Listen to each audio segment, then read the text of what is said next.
O crescimento do PIB foi o dobro do previsto pelos jornais e especialistas e o melhor resultado em 6 anos para o período.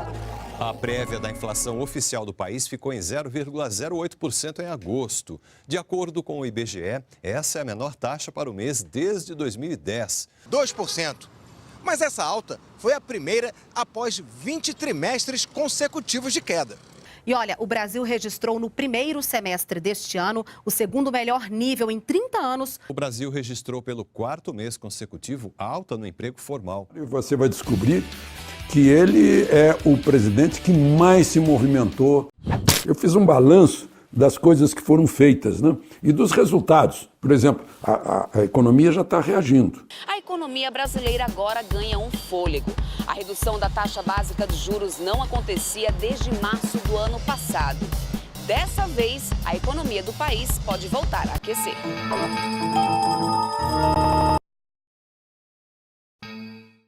O corte de 21 mil cargos de gratificação, aqueles cargos políticos, né? Foi o corte desses cargos, o leilões de 12 aeroportos, 4 terminais portuários, de trechos grandes da ferrovia Norte-Sul. A notícia agradou os investidores que vinham duvidando da capacidade de recuperação do país depois de um PIB negativo no início do ano. Talvez a melhor notícia do ano, esse crescimento medido pelo IBGE da economia brasileira, 0,4%, 0,4%. E o melhor da melhor notícia é que ele é puxado para cima pela indústria, que fazia muito tempo que não crescia. Os juros caem e o bolso do brasileiro deve agradecer. Vários bancos também já começaram a reduzir as taxas. A Caixa Econômica Federal anunciou uma redução de até 40% nos juros de produtos oferecidos pelo banco. Isso mostra um sinal positivo, que realmente nós estamos retomando ou estamos indo para o caminho certo do aquecimento da economia. Isso é um sinal positivo em relação ao mercado econômico. A Bolsa se animou com os números do PIB. Essa expansão registrada de 0,4% no segundo trimestre, embora não seja excepcional, trouxe um certo alívio. O país escapou de uma recessão técnica, a economia melhorou em relação ao primeiro trimestre, com recuperação de setores que vinham mal, como a construção, que teve 20 trimestres de saldos negativos em relação ao mesmo período do ano anterior. Indústria da construção, pela primeira vez se recuperando desde 2014, desde janeiro de 2014, que estava lá no fundo. A indústria conseguiu avançar mesmo com a queda da área extrativista, com a tragédia de Brumadinho e o comprometimento da produção de minério. Os investimentos cresceram. Desde quando ele pode fazer isso? A economia pode estar numa trajetória melhor, que só não é mais perceptível porque a base de comparação é ruim. O Ministério da Economia reduz o expediente e afirma que vai cortar até o cafezinho. O Ministério da Economia vai cortar despesas na casa de 366 milhões de reais. Haverá também remanejamento de 1 bilhão e 800 milhões de reais. Todas as pastas devem reduzir gastos. O corte e o remanejamento representam 2 bilhões e 160 milhões de reais. Em 2019, já houve uma redução no orçamento do Ministério da Economia na casa de 34%, 4,4 bilhões. Mas esse crescimento um pouco maior já ajudou. A arrecadação cresceu e as contas do governo central tiveram um déficit de 5 bilhões e 990 milhões de reais em julho. É um número negativo, mas o melhor para o mês dos últimos 5 anos. O senhor quer fazer caminhões no Brasil? Também. Nós temos intenção de fazer caminhões no Brasil, estamos prospectando negócios com a Ford. O mercado de caminhões está aquecido aqui no estado de São Paulo. As vendas aumentaram mais de 40% só esse ano e o agronegócio e as melhores condições de crédito incentivaram esse aumento. O avanço foi de 8,4% na comparação com julho do ano passado. As previsões para o ano estão mantidas, já que existem elementos na economia atual que podem impulsionar um segundo semestre melhor, como a aprovação da reforma da Previdência e a redução recente da taxa Selic.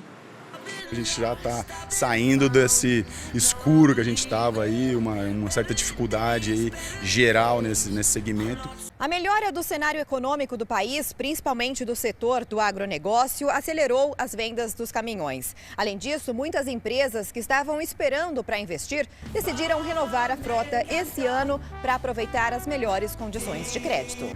Nesse ano aí do nosso mercado está diferente, está com um movimento bom, um crescimento interessante. A fábrica da Volkswagen em Wolfsburg, na Alemanha, foi anunciado que 2,4 bilhões de reais dos 7 bilhões programados até 2020 serão direcionados para as fábricas paulistas. A importância desse investimento de 2,4 bilhões de reais, não só pelo valor, principalmente pelo conhecimento que nós estamos desenvolvendo com os engenheiros e engenheiros do Brasil. Eles vão produzir o carro aqui na Europa, desenvolvido no Brasil, e isso é um grande orgulho para nós.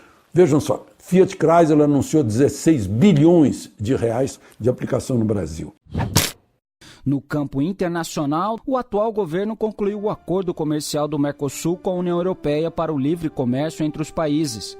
O tratado deve injetar mais de 87 bilhões de dólares no PIB brasileiro em 15 anos. São 100 projetos que vão gerar investimentos de quase 1 trilhão e 400 milhões de reais nos próximos anos. Eu considero o programa de infraestrutura do presidente Bolsonaro o mais bem elaborado. Se você olhar, foi o ministério que já fez concessões de rodovias, licitações e tem projetos estratégicos muito bem elaborados. Se o presidente continuar dando prioridade à infraestrutura e o Congresso também participar, o Brasil vai ser bem diferente no final do governo Bolsonaro. Na área social, o governo manteve o programa Minha Casa Minha Vida e criou o 13º salário para os beneficiários do programa Bolsa Família. O governo lança projeto para reduzir índices de criminalidade no país. É o Em Frente Brasil. O plano é combater crimes violentos unindo forças de segurança. Essa iniciativa do Sérgio Moro é muito bem-vinda. Obviamente, juntamente com os governadores e com os prefeitos.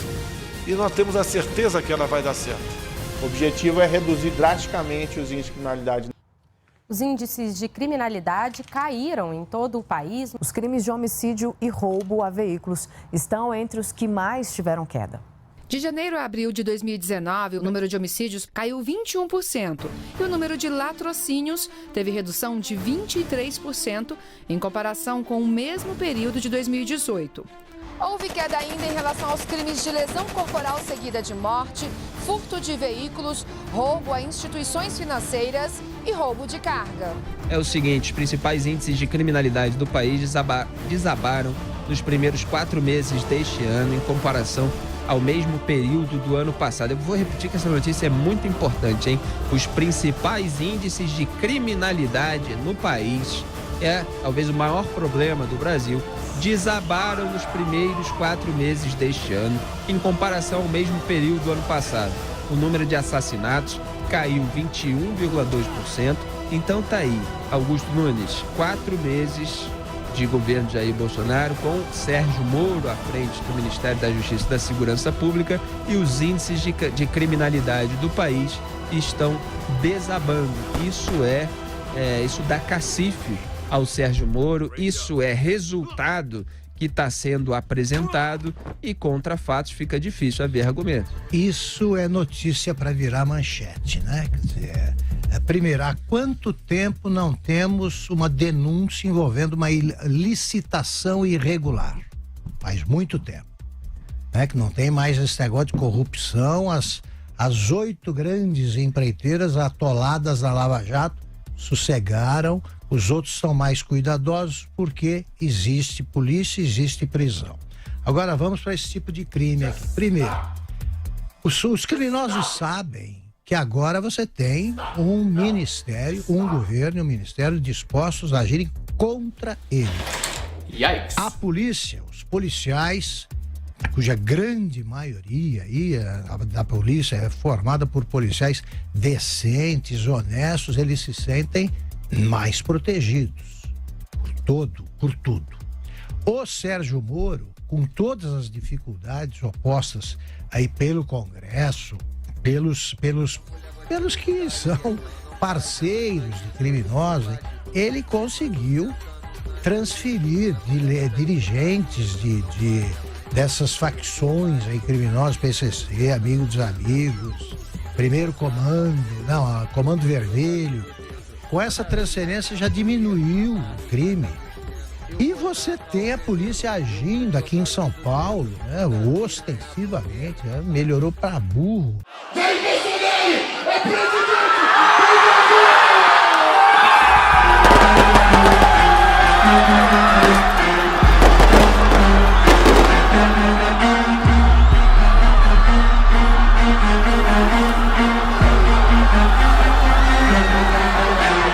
Ciro Gomes, Baita Zé Ruela, Lula preso dentro de uma cela, paga de comuna e mentira, mas vai pra Nova York quando pode amar. É democracia, o que eu tenho a ver com isso?